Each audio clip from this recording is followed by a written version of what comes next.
big fish. This is called the Salmon of Knowledge. It was brought to Belfast by a man named John Kindness. It has 33 scales, and each one tell a different story of Belfast's history. Now the reason it was brought here was to celebrate the return of wildlife to the River Lagon, which we are about to cross over. Now this return of wildlife wouldn't be possible without the structure on our left-hand side. This is the Lagon Weir, constructed in 1994 at a cost of £14 million. The Lagon Weir keeps the River Lagon at an artificially high tide, as it is one of the highest tidal rivers in the world. So we've crossed from County Antrim into County Down by way of Queen Elizabeth Bridge. We are now in an area known as Queen's Island.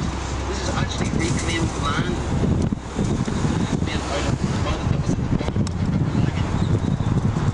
Merchants needed to make the shipping lanes wider and deeper. So straight ahead of us is the Odyssey Pavilion. It's Belfast's most successful Millennium project, and it cost £80 million to build. Inside, there's an IMAX cinema, several bars and restaurants, a few clubs, and also it is host to the W5, an interactive science exhibition which answers the who, what, where, when and why of the science world.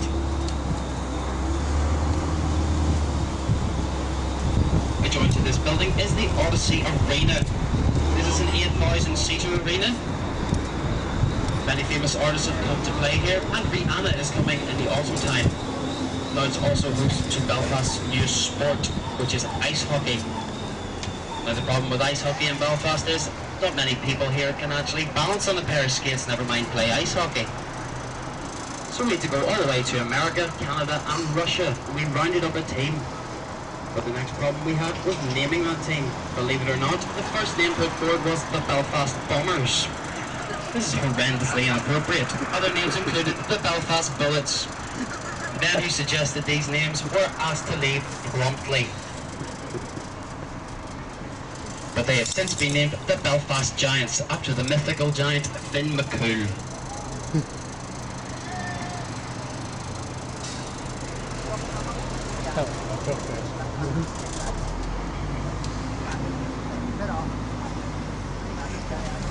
Well, in a way, so here we are, we're entering into the Titanic Quarter of Belfast, so named after the ship. Now over £3 billion has been invested into this waterside development, and at present it is the largest waterside development under construction in the United Kingdom. Now keep an eye straight ahead, you can see the Titanic Centre. Notice the design of it. It's designed in the way of backing onto one another. This gives you an idea of the sheer scale of the ship was. Now the Titanic Centre will be finished in 2012 for the centenary of the Titanic's sinking. It will also be host to Belfast's first Titanic Museum. There are over 70 museums in the world for Titanic already, and Belfast is about to get its first one. So on our left, this red brick building are the old drawing offices of Harland and Wolff. It was here that Thomas Andrews and William Peary would have drawn the design for the Titanic and its sister ship, the Olympic. Now we're taking a slight detour today. If you look over your left shoulder and see this large warehouse building with large funnels on the top of it, this was the old Harland and Wolff paint wall. This is where parts of ships would have been painted before being grafted onto the boats. Now the reason for the detour today is it has recently been bought by Universal Studios and is now an indoor film set, with such films as Your Highness being filmed here. And more recently, including today, the Game of Thrones series is being filmed here. Other parts of the Game of Thrones series are filmed elsewhere in Northern Ireland, such as Tullymore Forest Park and the Mourne Mountains. If you keep an eye out to your right hand side, you can see the two Belfast giants, Samson and Goliath. They straddle what is the largest dry dock in the world. Now half of the dock has been opened in the last week. When Samson came to Belfast in 1969, Samson stands at a height of 96 metres tall and is also 140 metres wide. Goliath, the bigger brother,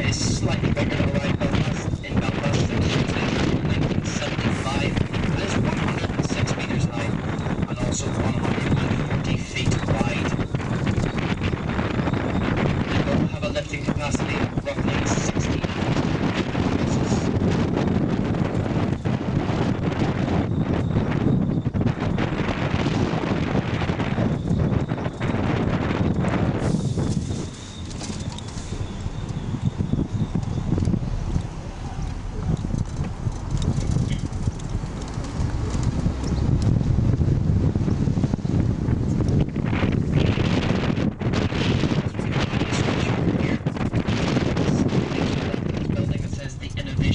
You'll be able to see the front of a ship. It's just dead ahead of us, folks. This is the HMS Caroline. Now, the HMS Caroline was a C-class cruiser in the First World War, and it fought in the Battle of Jutland. It was brought to Belfast in 1924, and it's the second oldest Royal Navy ship still in commission. On arrival in Belfast, somebody thought it prudent to remove the 6-inch naval guns from it and the engine. But what we would have done with the 6-inch naval guns, I don't know. But if you take a look up and to the left, you'll see the White Star House. This is a reference to the White Star Line, the company that owned Titanic and its sister ship, the Olympic. Keep an eye out to your left after this building, you can see the Titanic graving dock.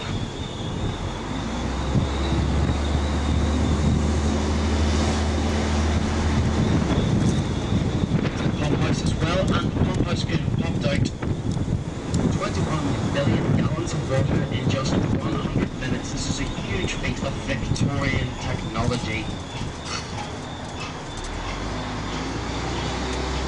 Keep an eye out your left hand side. You will be slightly over your shoulder, you'll be able to see the railing. So from the pump house to this point is actually how long the Titanic was. This is 882 feet and 9 inches long. The Titanic was also 92 feet wide. Whenever she was going in for sea trials in 1911, she would have been the largest moving object in the world, and indeed also one of the heaviest. Her tonnage was 46,328. Now the ship cost £4.6 million to build. But this was back in 1911, and there would be a lot more in today's money.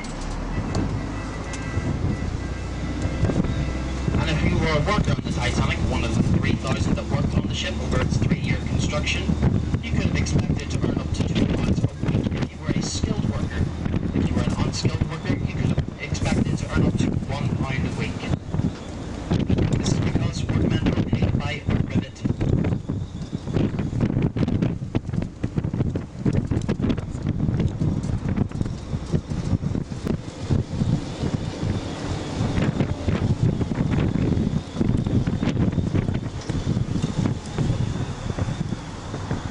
Another look to your right at the Titanic pump house.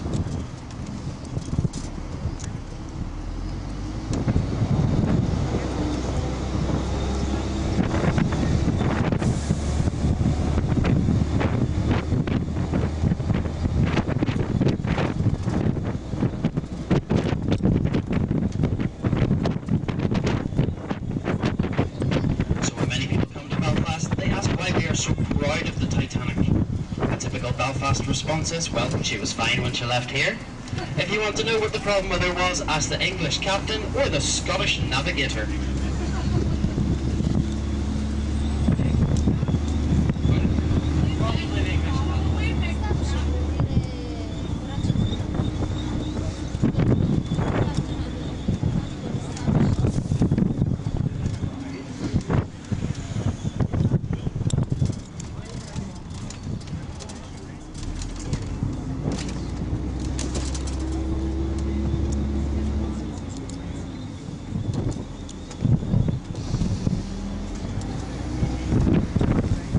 Again on our left hand side are the two Belfast giants, Samson and Goliath.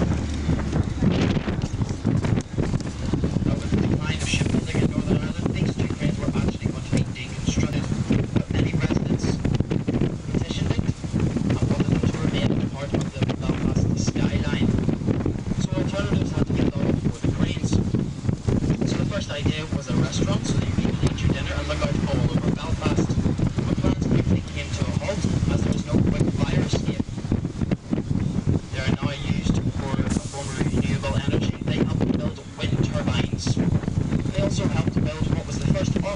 oil rig in the world.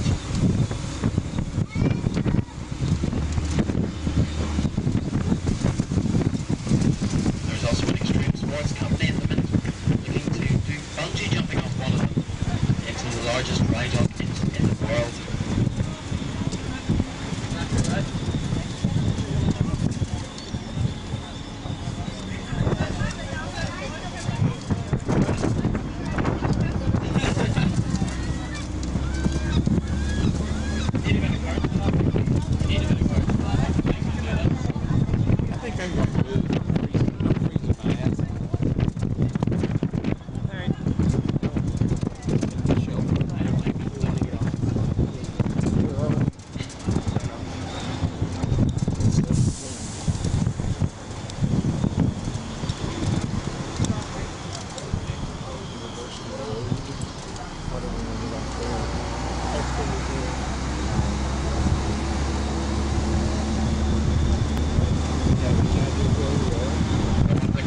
The Titanic is coming up on our right hand side.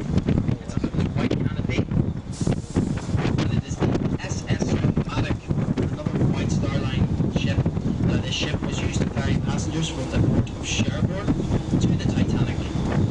This was because the Titanic was far too large to come dockside in Cherbourg. It was a small luxury ship. We were at the... And it took first and second class passengers. Pump house. So that was number 4.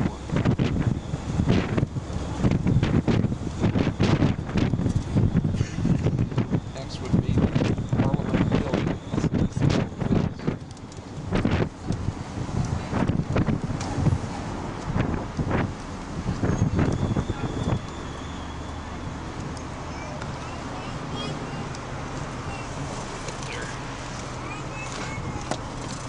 Now we're going to head up to Belfast Working Parliament Building, indeed Northern Ireland's Working Parliament Buildings, Stormont. But before we go there, we're going to have to take a short trip up the Sydenham bypass. But if you look straight ahead, you can see 2 yellow bollards. These bollards represent Belfast's ropeworks. Look at the ornate concrete design on the bottom of them of rope. And take a quick look to your left and see if you can see a white building in the hills. This is actually Stormont Estate. This is where we're heading to in about 15 minutes. Where Belfast Roadworks used to export up to 75% of the world's rope.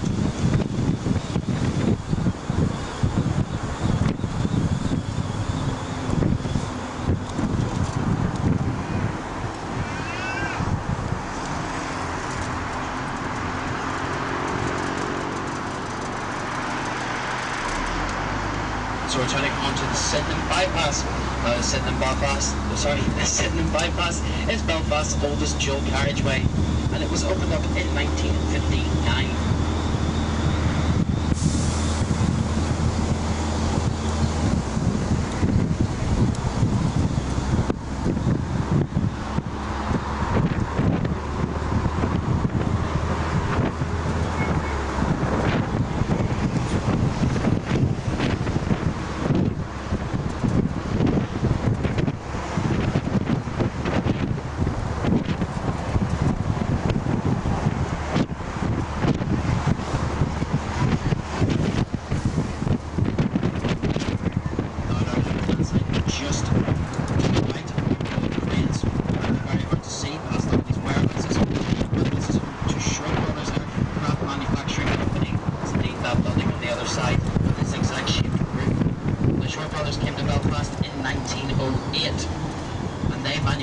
Aircraft, and they took their first commercial aircraft.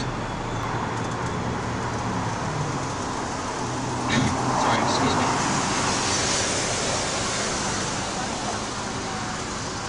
They built planes of 2 through to 7 in the world and took their first commission from the Wright brothers.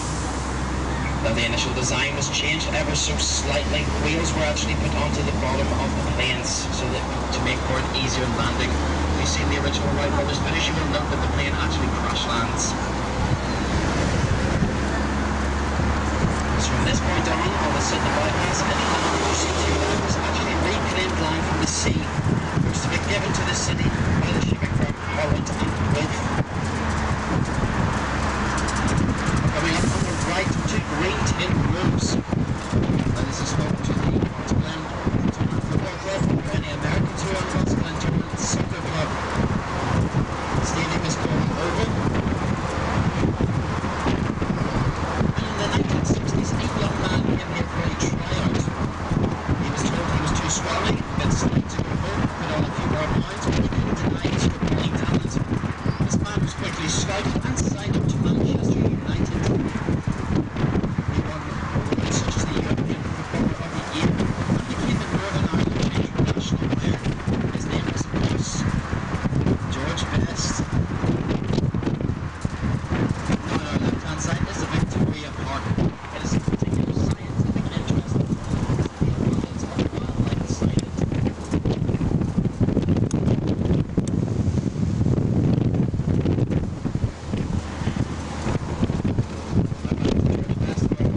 main export is missiles. This is because missiles are much more profitable than planes, as once launched it needs replaced.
Since then, business has been flourishing within the city of Belfast.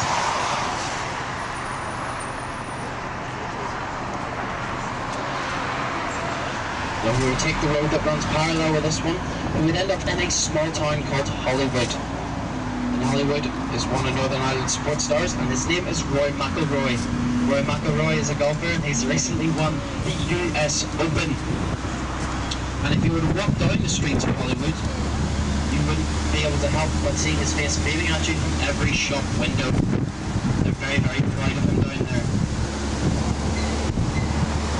And if you're, on some days, if you're lucky enough, you can see him driving into the centre of Belfast along the Sydney bypass in his white Land Rover.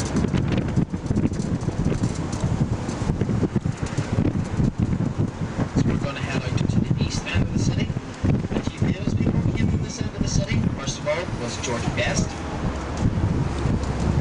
Second was C.S. Lewis, the Chronicles of Narnia, The Lion, the Witch, and the Wardrobe. And third up was Van Morrison. Now Van Morrison had a song about taking apples from the orchard, and it said that these apples belonged to, sorry, this orchard belonged to the Reverend Ian Paisley.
Irish National Volunteers had given a momentous speech.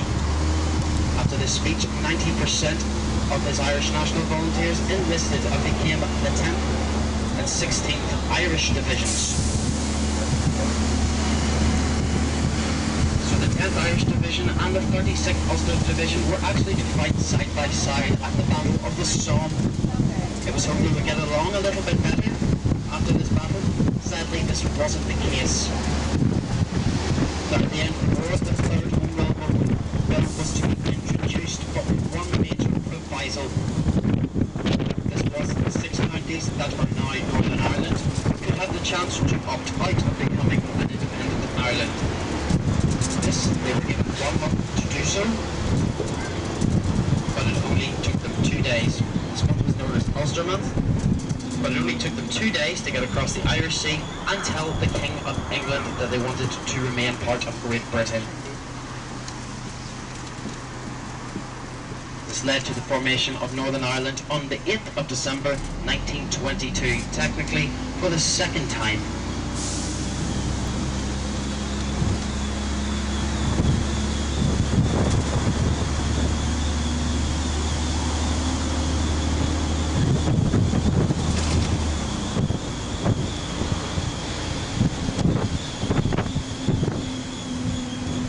Now, the formation of Northern Ireland, what is now the Republic of Ireland, was known as Era. But there was a civil war there, 1922 to 1923, between two factions. One was a pro-treaty faction, who decided it would be best not to have a war and fight over the 6 counties of the north, and there was an anti-treaty faction as well. The pro-treaty faction won out, and this led to the birth of the Republic of Ireland.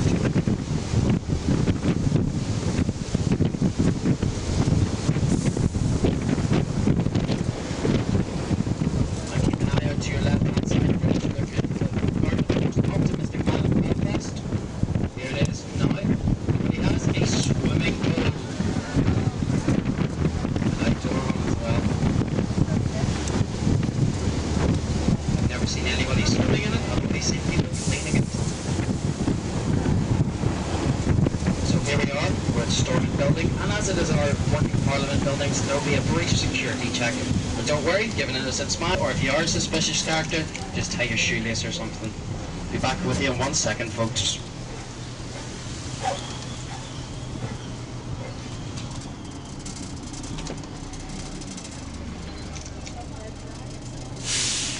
Floors, 4 of which you can see. There's an attic floor and 2 subterranean floors, 7 floors, 1 for each day of the week. On completion of construction, there were 366 trees planted here. The building finished construction in 1932, which was a leap year. It's also thought to be exactly 1 mile from the bottom step there, right down to your right hand side, to the bottom of the Prince of Wales Avenue. But it has recently been proven by Google Maps that it is several meters short, so if Olive Thornley wasn't in his grave, this would be sure to put him into it.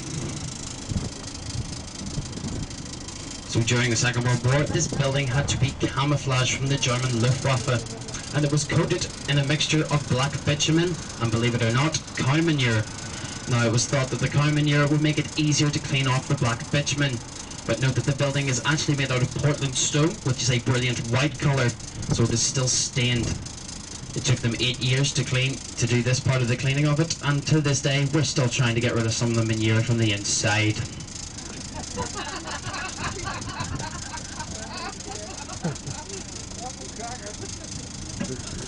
So this statue on our right hand side is of Sir Edward Carson, the man who formed that Ulster Volunteer Force back in 1913 we were talking about.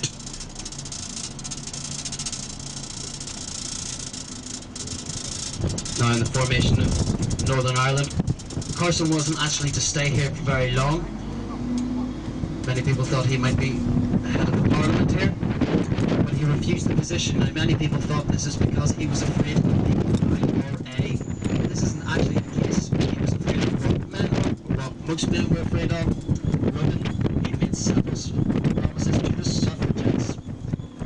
He said he wouldn't be able to keep them.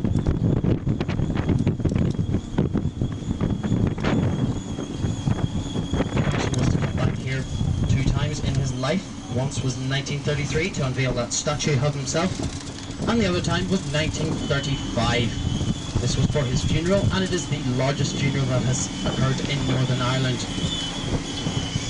The second largest funeral goes to that of George Best.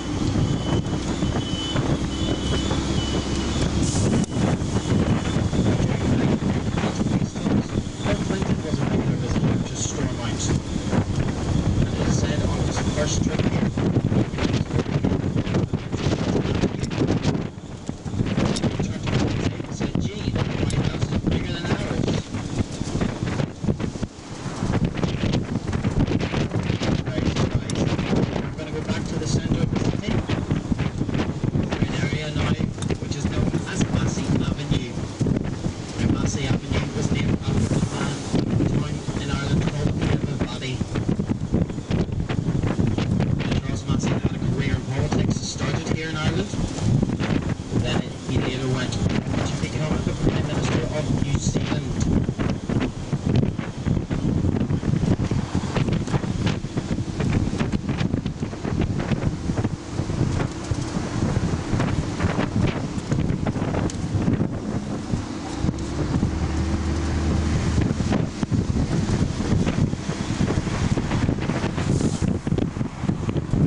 College. Now Campbell College is an all-boys school, and it was donated to the city of Belfast by a wealthy yarn merchant. His name was Henry James Campbell. He wanted to give something back to the city of Belfast because he'd made so much money here. His student includes C.S. Lewis, and it is said that the grounds in there actually inspired some of the Lion, the Witch and the Wardrobe. There was also a famous teacher here. His name was Samuel Beckett, the Nobel laureate, but he didn't like teaching here very much. Upon handing in his resignation, the headmaster called him into his office and said, "Mr. Beckett, do you not realise you're giving up the opportunity to teach a Korean master?" To which he is said to have replied, "I'm indeed headmaster, though very rich and very thick. I'm off." So he packed his bags and he headed off to France.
Targets were the shipyards and the aircraft manufacturing, and to be fair to Luftwaffe, they didn't miss. They put both industries out of commission for over 3 months. The second and third nights were slightly less indiscriminate. This is because they went for the waterworks as well, so that raging fires in the city would be very hard to put out.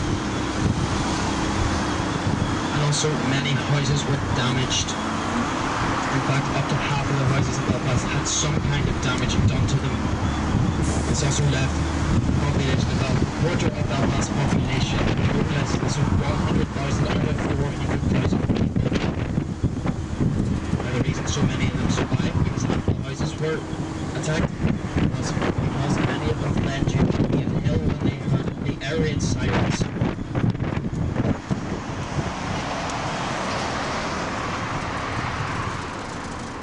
So by the end of the third night of the Belfast Blitz, over 1,000 people had lost their lives. And we're going to take the Sydenham bypass back into the centre of Belfast. So I'll just give your ears a wee rest for 5 minutes and rejoin the tour at the D Street Bridge. Thank you much.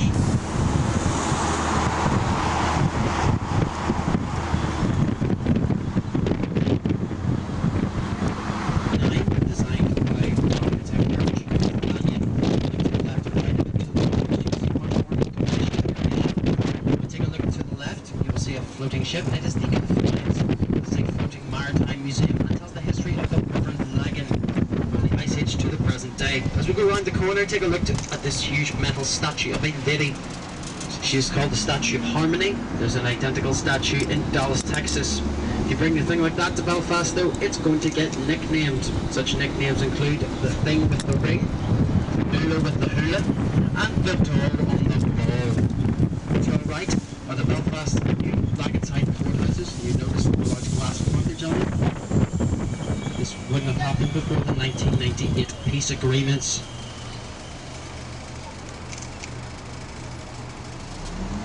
Now this is on contrast to the next set of buildings coming up on the right hand side. These are the old courthouses. Notice this wall that is on the right hand side now. It's a bomb-proof blast wall. It's 10 feet thick and steel reinforced. And it was placed here for fear of car bombs being driven into the courthouse during the Troubles. The old courthouse finished construction in 1933 and was originally to be sited up next to storming buildings. But they were lacking funding and it was cheaper to place it here in the city centre. But to our left now is St George's Market, finished construction in 1896, and this is one of the few Victorian markets still working today. Its opening days are Friday, Saturday and Sunday, and you'll be able to get anything in there from a button to a crocodile burger, along with some of Belfast's local characters.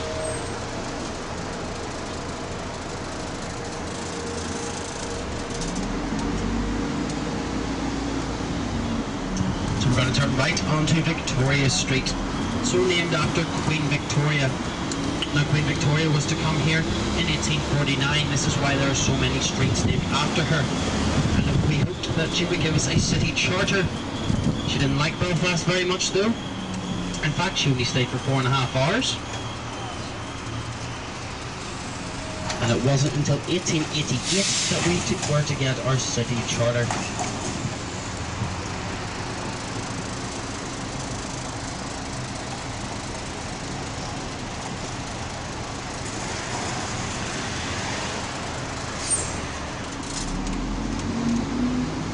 So this red brick building coming up on the right hand side is the old Belfast Town Hall.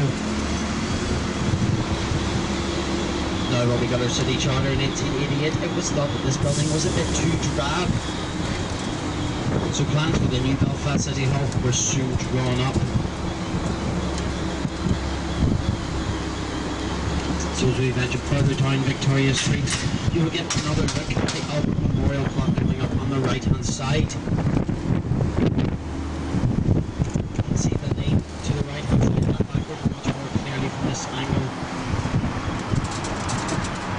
So note that the 4 o'clock faces actually tell different times, and not one of them is correct.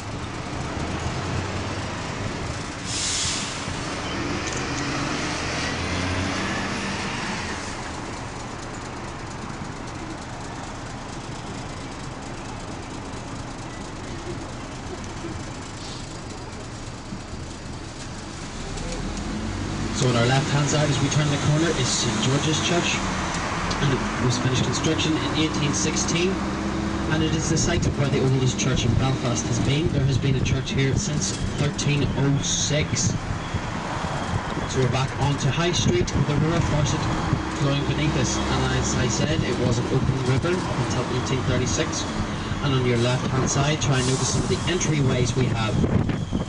Now drunken sailors would have got up their ships on either side of High Street here and gone down these entryways, usually stumbling into a pub and stumbling back out again.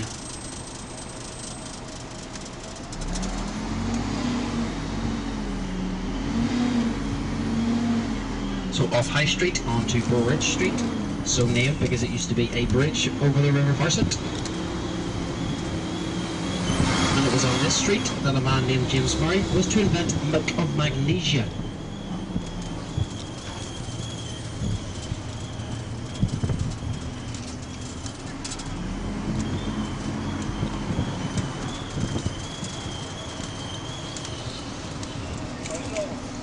So we've now turned onto Donegal Street. This is the first part of the Cathedral Quarter of Belfast. Now if you're looking for traditional Irish music on your stay in Belfast, look no further than the John Hewitt bar coming up on the right. It's a green building. They play traditional music in there most nights of the week. Attached to it is the newsletter, the oldest Anglican newspaper in print in Northern Ireland. Now to your right, what the quarter is named after is St Anne's Cathedral. It's built out of stone from all 32 counties of Ireland. To the wall on your right hand side, as we pass it, you will be able to see what is the largest Celtic cross in the world. Look further up from it, you'll be able to see a large metal spike. This is called the Spire of Hope. The Spire of Hope was placed here to commemorate those who lost their lives in the 9/11 attacks.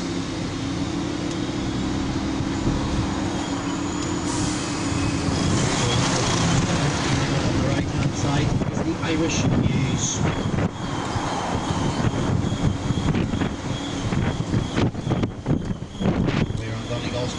said building goes past Belfast and Soldiers Fleet Street.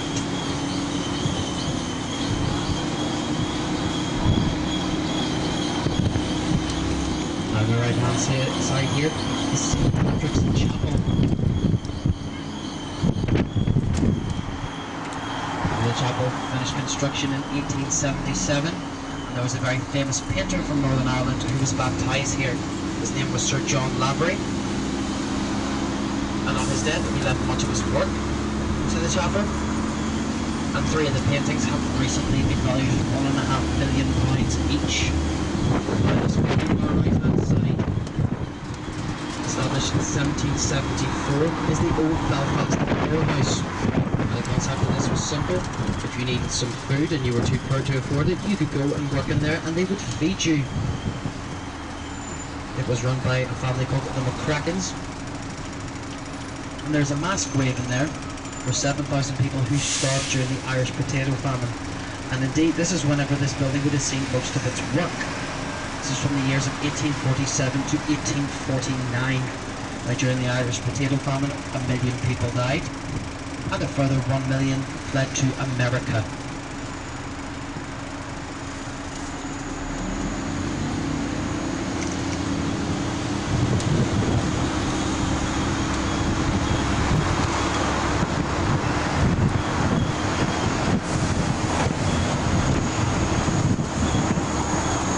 Now, if you keep your eyes straight ahead in the roundabout here coming up ahead of us, there is a metal flame. This metal flame is to celebrate the coming to Belfast of pre-revolutionary Russian Jews. Now, believe it or not, they came to Belfast to escape religious persecution. But they had only one question to answer on their arrival here, and that was, are you a Protestant Jew or are you a Catholic Jew? Also on that roundabout there was a security camera. Now, this was the first bulletproof security camera in the world.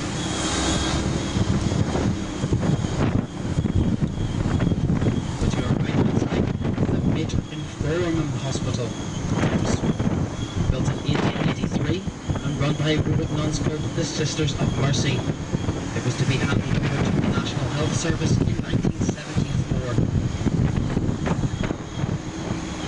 Coming up on our left-hand side, the absolute shame of Belfast, it's the Crumbling Road courthouse. It is insane. It was built in 1850, but it was closed because of several acts of vandalism and fires. Now, if you look to the very top of it, you will see a statue. The statues on the top of all courthouses in the United Kingdom hold the scales of justice. Notice that they are missing. This is because when the building was closed, a young man actually climbed up onto the top of the building and stole the scales of justice and sold them on eBay for around £230. Now, across the road from that building was the Crumbling Road Jail. It was built in 1846 again by Charles Lanyon. The Crumbling Road Jail would have seen executions up to the year 1961. Go back to the courthouse. During the Troubles in Northern Ireland, it operated a deadlock court system. Now, this is one where a judge and a judge alone would decide if you were innocent or guilty. Also, they would decide the length of your sentence.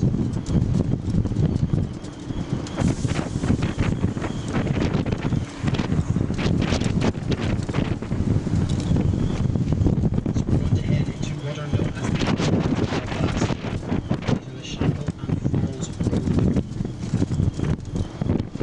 Now, when many people come to Northern Ireland, they think the divide here is on a religious basis. This is actually not the case. It is a political divide. There are two groups. First off, the Shanghai group here. They are a unionist group of people and would like to see the 6 counties of Northern Ireland remain a part of the United Kingdom. Opposite to that are a group called the Nationalists. We'll be visiting the Falls Road, which is a nationalist area, and they went to see a united Ireland, so the 6 counties of Northern Ireland returned to the Republic of Ireland.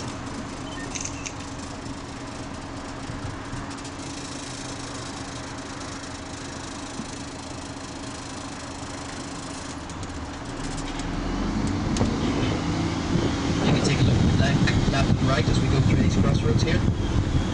See the full length of the Shanghai Road, but we'll be driving down the whole stretch of it in a few moments. But first of all, we're going to go and visit one of Belfast's peace walls. The area of Shanghai gets its name from the Irish Old Church, and has been recorded history here since around 455 AD, making it one of the oldest areas in Belfast.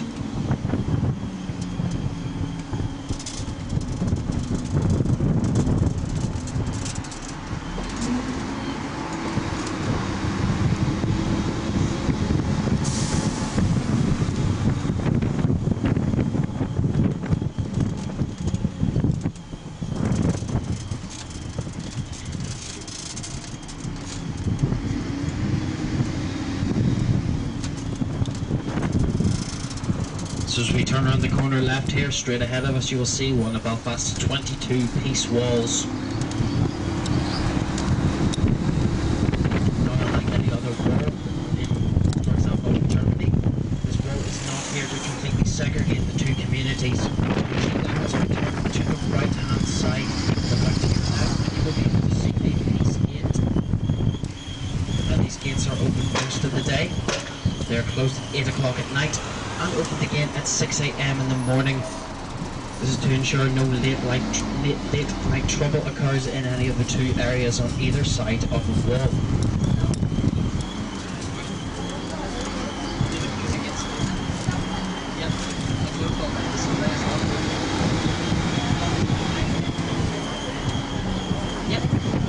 Yeah, at night time, yeah. It's really far around, yeah.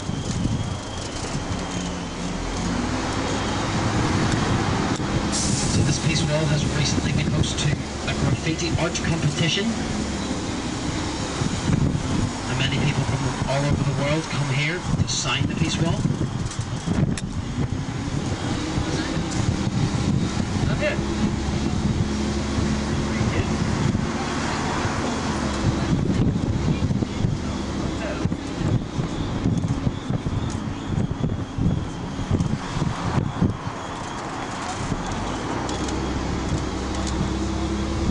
The wall wasn't always this high. It was originally built because they thought if you couldn't see over the wall, you wouldn't be able to shoot over the wall.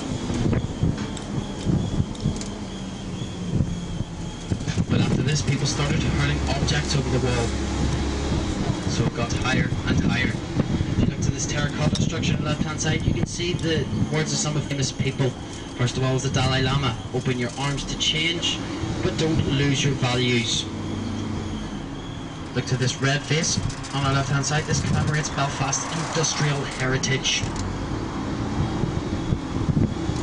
And finally, other places of conflict in the world: Israel, Palestine, Shanghai Falls, Nicosia, Baghdad and Berlin.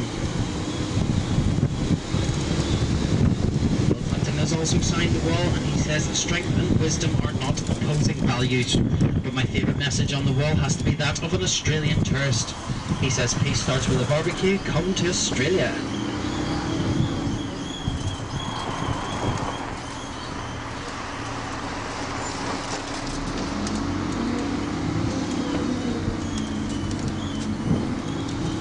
So coming up on our left hand side is the site of where the Shanghai Bonfire was.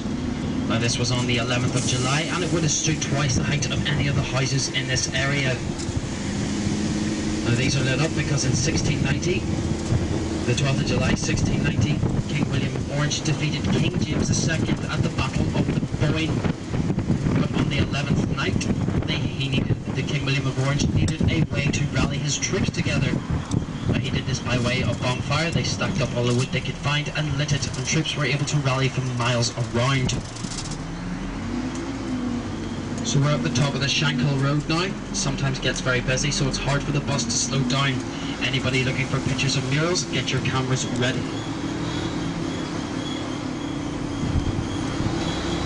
So the first two coming up are on our right hand side, attached to this E. Brown building. The first is up at Paramilitary UVF, and over your right hand shoulder will be one for the Red Hand Commando.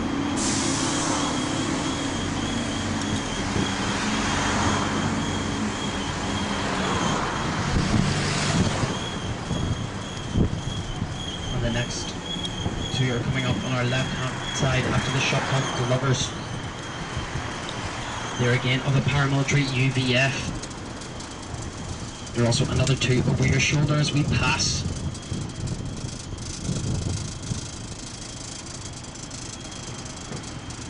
Down where it says Citizens Advice Belfast, look to the right on this street and you'll be able to see 5 murals over your shoulder.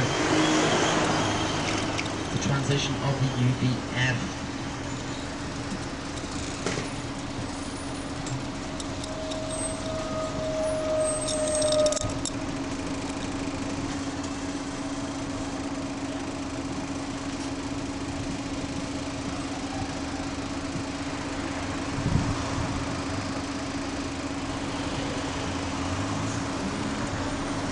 Forward, take a look to your left, you'll see the Waterfront Union.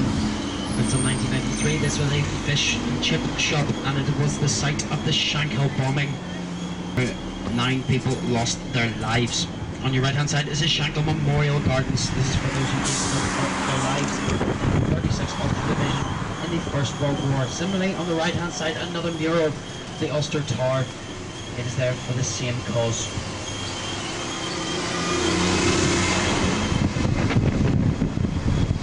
Murals on the right and the left in just a second. On the right is a mural for the 36th Ulster Division, but to your left, attached to the Rex Bar, the oldest bar in the Shankill, is the Somme Archway. And over your left hand shoulder is a mural of Sir Edward Carson signing the Ulster Covenant.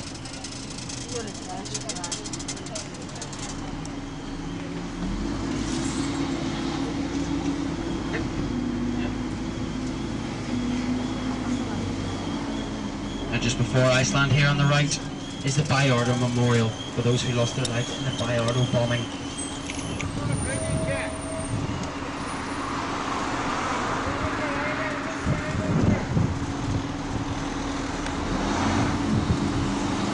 Coming up is the most graphic mural on the other side of Iceland on the right hand side. It is a photographic mural showing where lots of bombs went off in this area of the city.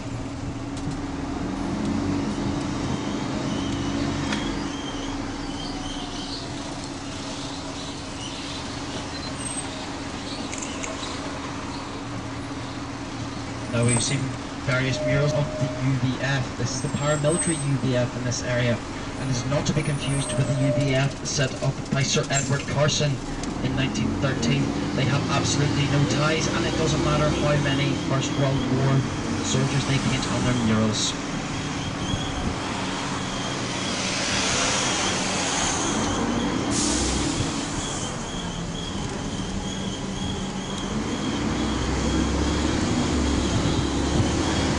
Side is the Shanghai Leisure Centre. You might be wondering why I'm pointing out a leisure centre. Well, it's because amenities such as this and libraries had to be duplicated on either side of the police wall. You'll be able to see its twin when we reach the Falls Road.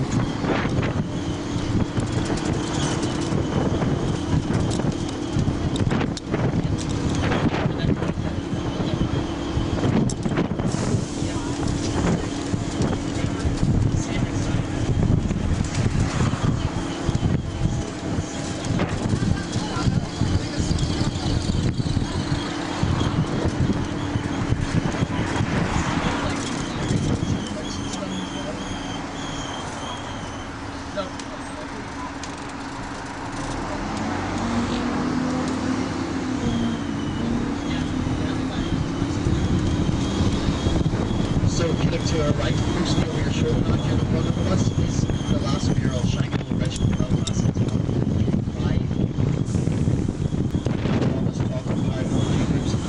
You might think Belfast is a very unsafe area. This actually isn't the case. Belfast City has been voted the safest capital city to walk around for tourists in all of Europe, and indeed the second safest in the world, coming next to Tokyo.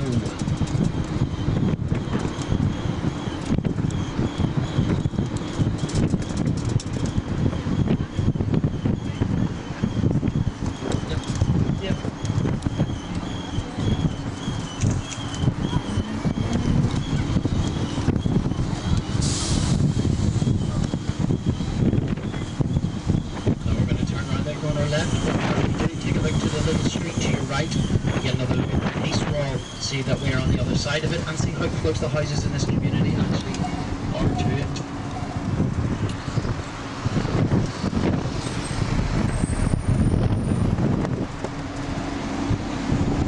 So straight ahead, soon to be on the left hand side, is the Divis Tour.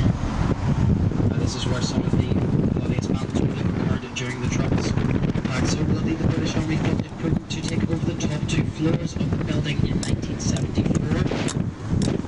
The people of Falls Road actually felt under surveillance all the time and never really got them. But they were to move out in 2005 as part of the normalisation process. We're coming up on your left hand side is St Congle's Primary School. It's the site of the first gun battle in the Troubles.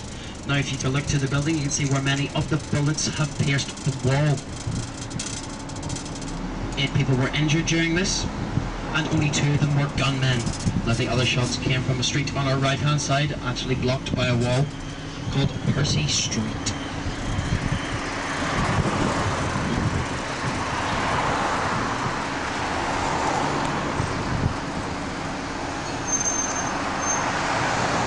Well, on the right hand side here is what is known as the International Wall. Now it is a selection of murals in which people of Falls Road want to show their support. They have mainly self-explanatory apart from the Castle of Guernica there, which is an anti-war mural.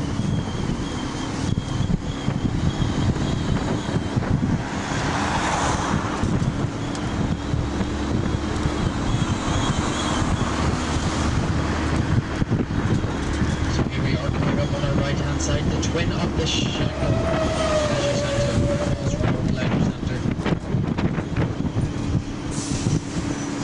But on our left hand side is a memorial treaty company, IRA. You look, you'll be able to see their names inscribed in the middle. And the Irish tricolor flying high. Now there's 3 colours, green, white and orange. The green is for the more nationalist or Catholic community, the orange for the more Protestant or Unionist, and the white in the middle is hoping for peace between the two.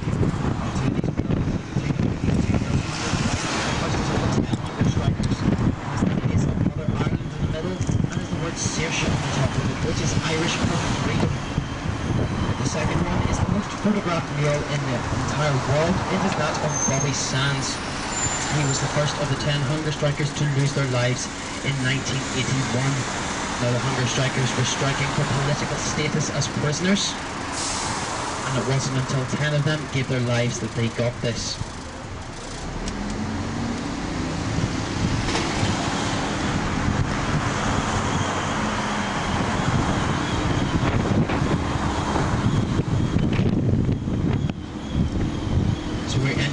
What is known as the Gale Quarter of Belfast. This is where Irish is taught as a first or second language in many schools, and some people speak it as a first language. Also, if you look at some of the street signs or street names, you will see that they are in English and in Irish. But to our left is Dunville Park. Now, Dunville Park used to be the site of a whiskey factory. But with Prohibition being brought into America, the demand for whiskey dried up. So the factory was closed down, but the land was left to the city of Belfast on one condition, that was that it always remained a park. Coming onto a road called Broadway, if there's anybody who likes singing, now's your chance. On your right hand side is the Royal Victoria Hospital. That is the largest hospital in all of Belfast and was the first building in the world to be fitted with air conditioning. 1970s, it was a teaching hospital. This was so doctors from all over the world could come around and operate on the fresh public rooms and raw health rooms. It is also where the man named Professor McAndrews was to invent the portable defibrillator. This is the machine that stops your heart during cardiac arrest and lets your body re-establish a rhythm for your heart.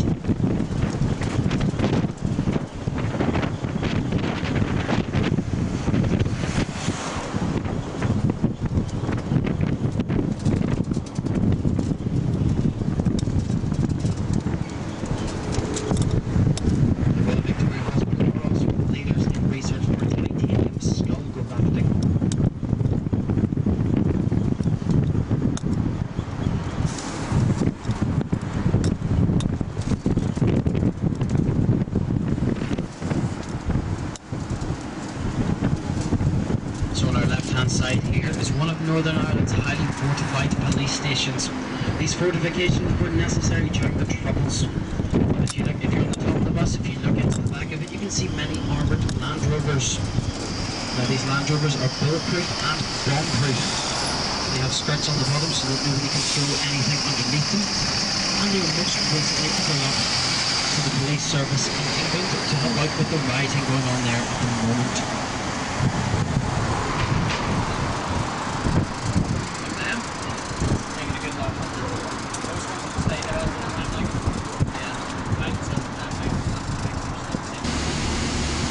Became such a regular occurrence, the hotel actually used to give commemorative ties to visitors who were staying when a bomb went off. And indeed, one American tourist wanted to stay until he got one and waited 5 to 6 weeks. Keep an eye to the right-hand side, you see a mural for the Sandy, which we're about to head up to. As you can tell from this, it is a Unionist area, and if you look down at the curbs, you can see that they are painted red, white and blue. This is a form of tribal marking, but it's not exclusive to the Unionist areas. It also extends into the nationalist areas, although the colour scheme changes a bit. This is also where snooker legend from here, Alex the Hurricane Higgins, two-time world champion, was to learn his art of playing snooker.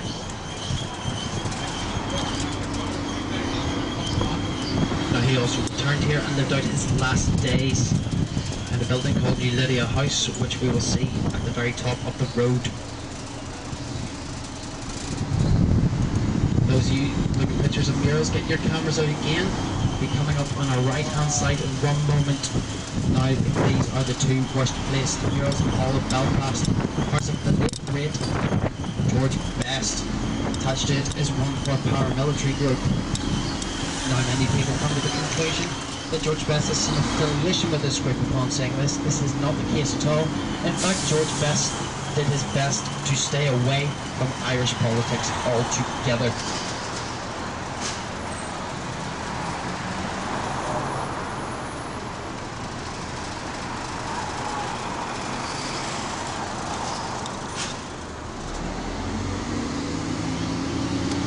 So on our left is New Lydia House, and over your shoulder you can see a mural for Alex the Hurricane Higgins, people's champion.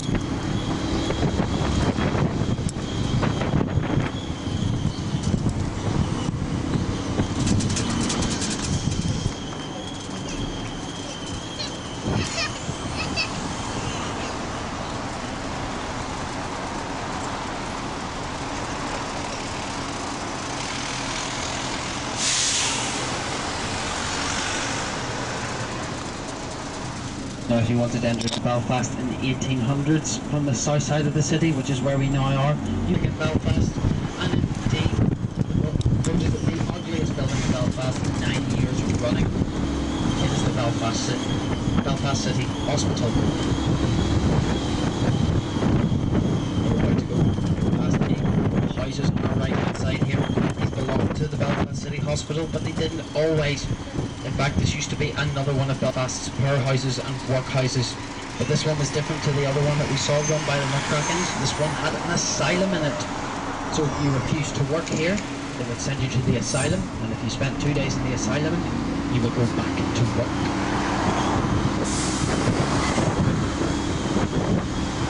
So we're on the Lisbon Road. When you stay in Belfast, you want to do some shopping. There are lots of boutiques further up the road, and nice places to eat.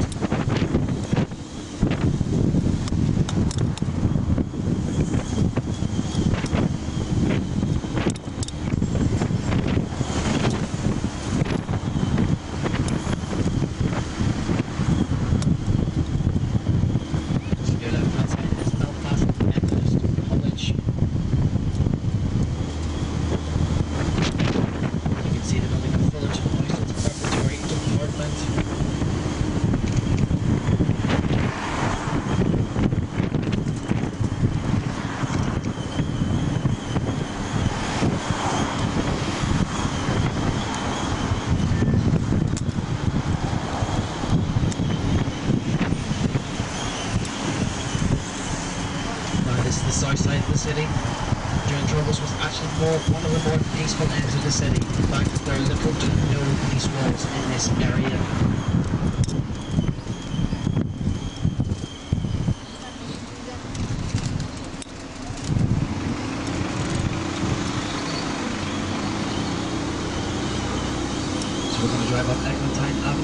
right is the Eglinton Church.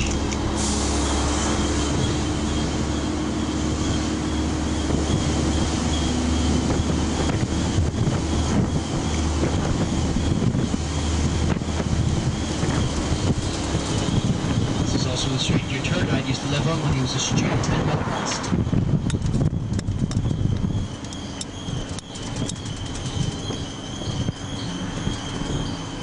To your left is the Malone Lodge Hotel, very fancy hotel, 4 stars. A few passengers getting on here, folks, just 2 seconds.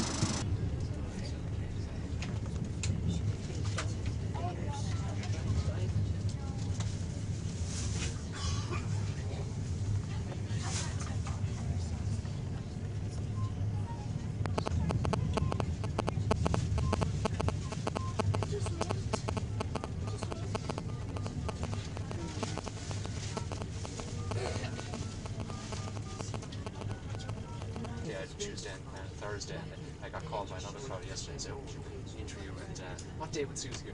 Wednesday. 13. So what Petty Power and some kind of crap, you know. I tried to leave her one second. Yeah, they weren't going to.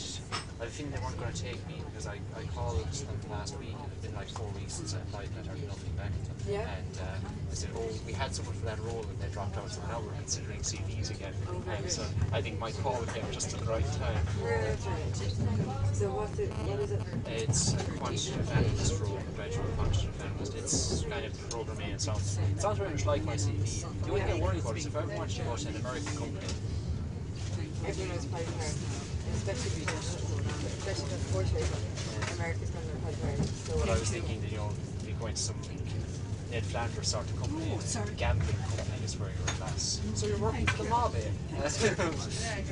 How do you No, it looked really wrong. Yeah, I think. Do you have a preference? I thought now that Penny Power would be the ones who would be most interested. Like, I was kind of surprised this crowd even emailed me back. And so quickly, they emailed me back within 3 hours of me emailing them. It's going to be repossessed. This is like a brand new place. Okay. And the developer hasn't been in trouble yet, so they're trying to sell it quickly. So instead of buying the house for 320,000, we buy it for 140,000. But in some cases, I think it was it wasn't the developer. The fact is, our banks collapsed because, you know, it's the property collapse. They went down, so the government owns by and large. It owns my bank and it owns about half of the state. Well, actually, the IMF owns your bank, probably.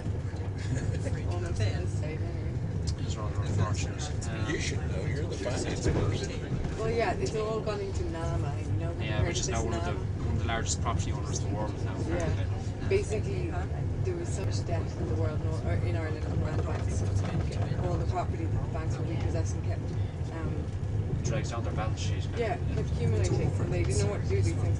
Couldn't sell it, so then they just split off of that section and called it an It may still turn a profit on it though, because it owns a lot of properties in London. But they bought the portfolio of properties for 66 billion. They get back about 20 billion. They overpaid. But they had to overpay. Prices of real estate are still high here, huh? I think they're compared still to other falling a little countries. bit, I think, yeah, they're still a bit inflated, I'd say. But they had been so humongous. Yeah, they were ridiculous. A house down the road from me had been bought 6 years ago for 1.5 million, and they sold it. They only bought it for investment purposes. They sold it a few months ago for 850 after redoing it. They So they bought it took for investment purposes. they took a bath on it. Yeah, they took a loss on it, you know, pretty much. That's all. Once you include all the renovations or whatever. Yeah, and the real estate goes out. That's 1.5. The euro as a means of tying the reunited Germany to France and the rest of Europe. That was kind of the political idea behind it, was to, because they were kind of, once Germany was reunified, they kind of were aware, oh, there's 80 million of them now, so they kind of outnumber us and are economically powerful and could ignore us from now on. Built them all over the coast of the 1500s when they were watching out for the Armada, like it was a way of okay. keeping them, ensuring the Spanish weren't able to do it. Get a picture of it.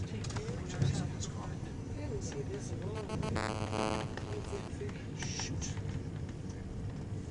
I love that. I've gone across the border and it asked me to match up new times on this. that's it. Yes. I don't know if the time hasn't changed. It's Do you just like they've gotten rid of it, or someone else is taking it up? the English are getting rid of it, and I don't know what that's going to mean for Ireland, because it doesn't make sense for us to go to Central European time. We're too far west. Are they getting rid of it? They are, yeah. Definitely. Really? They're getting They're moving their country off GMT, which is kind of hello. But it's Greenwich. I know. Hello. Sorry, my phone was in the pocket. I didn't hear you calling. I'll be.